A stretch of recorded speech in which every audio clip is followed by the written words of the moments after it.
कधीच नाही चुकणार तुमचे फेवरेट टीव्ही शोज झी5 सोबत, तेही एकदम फ्री। आदित्य सर, मी नाही जगू शकत तुमच्याशिवाय। मला नाही माहिती, जाहिरातीच्या वेळी तुम्ही माझ्या गळ्यात मंगळसूत्र बांधल्यापासून आपण हित येऊन नवरा बायकोचं नाटक करेपर्यंत तुम्ही माझ्या मनात घर करून बसलात। आदित्य सर, तुमच्यावरचं प्रेम मला नाही विसरता येत। तुम्ही सांगा ना मला, मी काय करू? पारू, काय बोलतेस तू? आतापर्यंत मी माझ्या समजा भावना लपवत आले, पण आता नाही जमत। आदित्य सर, माझं स्वतःपेक्षा जास्त प्रेम तुमच्यावर आहे। मी नाही जगू शकत तुमच्याशिवाय। सर, तुम्ही हात म्हणून माझं आयुष्य आहे, नाहीतर माझं जगणं कठीण आहे। तुम्ही माझ्या आयुष्यात नसाल ना तर मी नाही जगू शकत।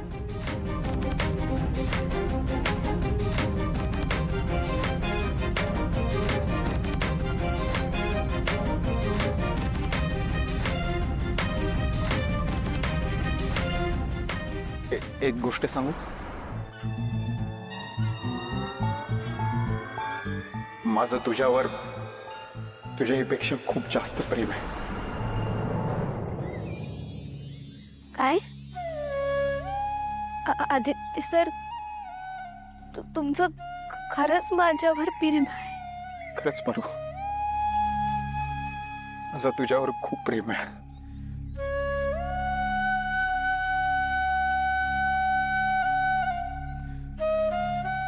I love you.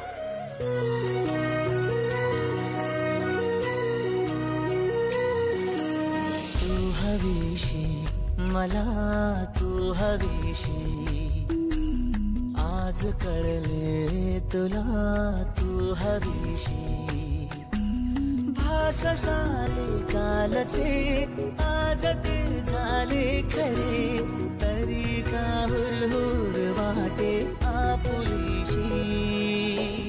तू हवीशी मला, तू हवीशी आज कळले तुला, तू हवीशी। माझं समजा आयुष्य तुमच्या सोबत घालावं हीच इच्छा होती माझी, आणि ही इच्छा एवढं लवकर पुरी होईल असं मला नव्हतं वाटलं। पारू, मला नाही वाटलं की तू माझ्या आयुष्यात येशील आणि तू माझेच होशील।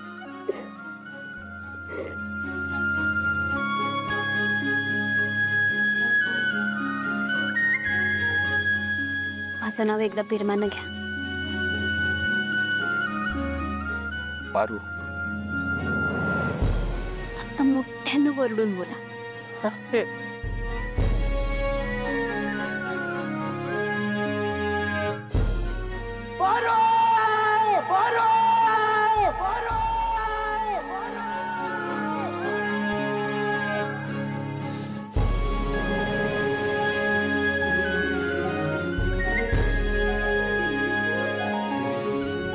पारू, चल ना।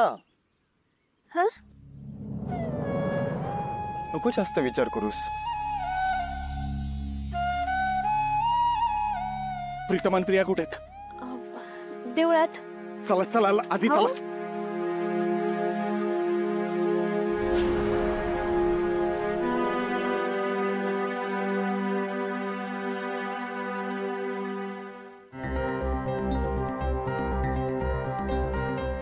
प्रिया,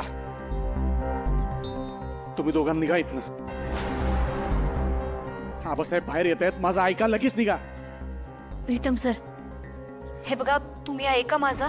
प्रिया मॅडमना इथनं आत्ताच्या आत्ता घेऊन जा, निघा इथनं।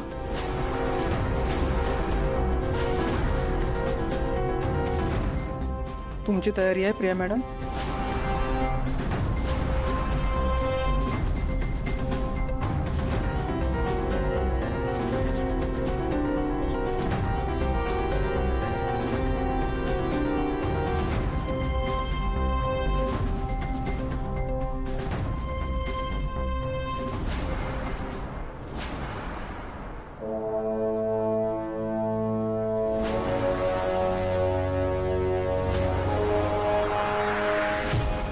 माझी मुलगी?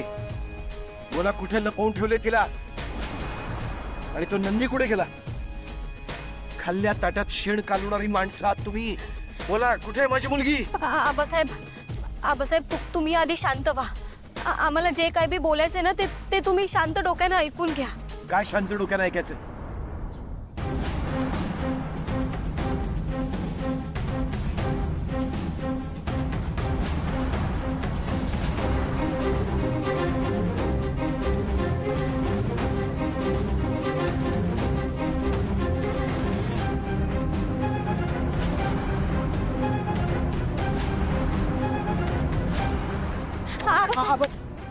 आबासाहेब थांब. मी आणलंय प्रियाला इथं. तू होय आबासाहेब, ऐका. आबासाहेब ऐकून घ्या, ऐकून घ्या. मला माहिती आहे या लोकांनीच त्याला फितवलं असणार. तुला जबरदस्तीने पळवून आणले नाही ते. आज मी या लोकांना सोडत नाही. मला इथे कोणीच फसवून आणलेलं नाहीये. मी इथे स्वतःच्या मर्जीने आले. काय? स्वतःच्या मर्जीने? म्हणजे माझ्या पोटच्या मुलीनंच मला फसवलंय, ते सुद्धा परक्यांच्या नादी लागून? आबासाहेब, आम्हाला तुम्हाला फसवायचं नव्हतं. आणि तसंही तुम्ही प्रीतम आणि प्रियाचा साखरपुडा करणारच होता ना. मग साखरपुडा झाल्यावर आम्ही सांगितलं असतं तर मग काय केलं असतं? आबासाहेब, आम्हाला तुम्हाला फसवायचं नव्हतं, कारण आमच्या आई वडिलांनी तसे संस्कार केलेत आमच्या. ए, तुझ्या आई वडिलांचे संस्कार मला नको सांगूस. तू तर त्यांच्याही पुढे निघालायस, हे कळतंय का तुला? तुम्ही माझ्या घरात शिरलात, माझं मन जिंकलं आणि माझ्या मुलीला फसवण्याचा प्रयत्न केलाय. आबासाहेब तुम्ही आमचं एकदा ऐकून तरी घ्या ना. आमचं काय म्हणणं ते समजून तरी घ्या. आमचा इथं येण्यामागचे हेतू काय होता हे तरी तुम्ही जाणून घ्या. आणि समजा कळल्यावर जरी तुम्हाला वाटत असेल की आम्ही चुकीचे आहोत, तर तुम्ही सांगाल ते करायला आम्ही तयार आहोत. तुमच्या खोट्या कहाण्या ऐकायला आलो नाही मी इथे. ती अहिल्या नागिण होती आणि तिची ही पोरं ती सुद्धा तशीच आहेत. ती मला डसली, माझ्या घराला डसली, माझ्या विश्वासाला डसली, आणि ती काय संस्कार करणार यांच्यावर? झी5 ॲप डाउनलोड करा आणि पहा सर्व एपिसोड्स एकदम फ्री.